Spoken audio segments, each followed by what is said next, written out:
Hello everyone, thank you for Kune because you are doing more, and this is a surprise. Hey, this is a part 2 video. I do this once in a while. I actually got off work early, we weren't really that busy, and I decided, you know what, I'm going to give my viewers something a little extra. So, it is still based on the same concept. This is still part of Dan's Yoga Revamped-Advanced Day 1, but this is going to be actually part 2.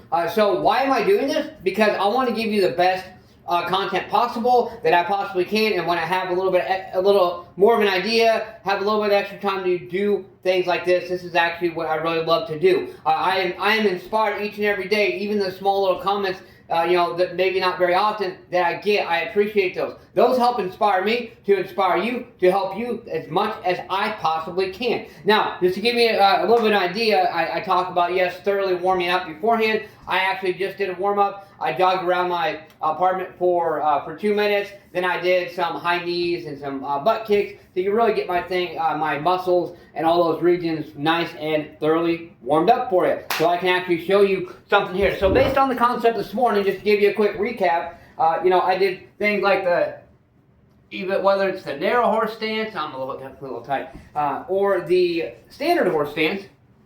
I showed you this morning doing pulses back and forth. 1, 2, 3, 4, 5.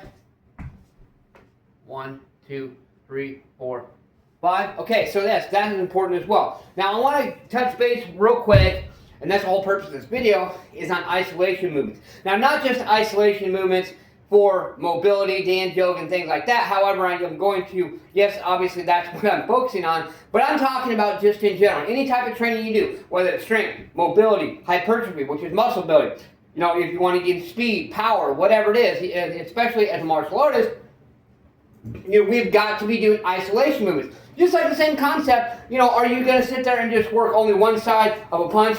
Boom, okay, so maybe you're doing a cross here, and a front hook here, a reverse hook here, boom. But are you working the other side? Boom. Not just by itself, boom, okay, and whatnot, but are you working both sides? The left, right, left, okay? Same concept. If you're just doing compound movements, which is going to be like, say, a barbell, you're doing some chest press here, boom, chest press here, or you're doing some deadlifts here, boom. What type and how much and how often are you doing isolation movements, and how are they important? They're important because when you isolate, excuse me, one moment.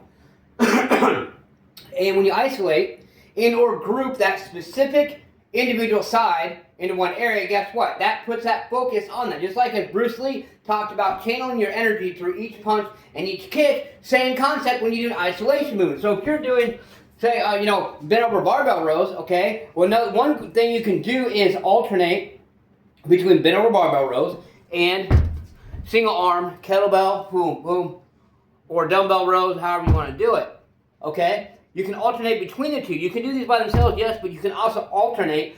Some people argue this concept, but the thing is, you are focusing and putting the energy into that one side. Boom, oh, yeah, okay. And then you're the other side. You want to work both sides, yes. And that is separating the full muscle structure, and instead of actually just focusing, my whole, upper back, or my whole lower back, or mid, whatever it is, you're focusing on that one side, and number one, that's going to confuse the muscles. Number two, by isolating those, is actually going to help you tremendously in growth and other concepts as well. And then number three, it also is going to avoid burnout, because your mind's like, oh, hey, I'm doing something different. Okay, now let's get to the good stuff. So, as far as isolation, okay, how are we going to do that? There's many different ways. I've showed you something, but let's take a staggered stance here. So, I showed you already going like this, but how about if we simply go like this? And this may not seem like much, but this side here, boom.